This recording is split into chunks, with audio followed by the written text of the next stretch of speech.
স্পাউসের ক্যারেক্টারের ব্যাপারে বা চারিত্রিক ব্যাপারে কয়েকটা জিনিস কম্বিনেশন আলোচনা করতে চাই, যেটা আপনারা ম্যাচ মেকিং এর সময়ও দেখে নিতে পারেন।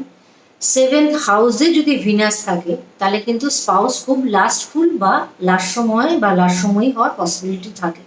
সেভেন্থ হাউসে মুন থাকলেও কিন্তু চারিত্রিক দিক থেকে একটা প্রশ্ন থেকে যায়।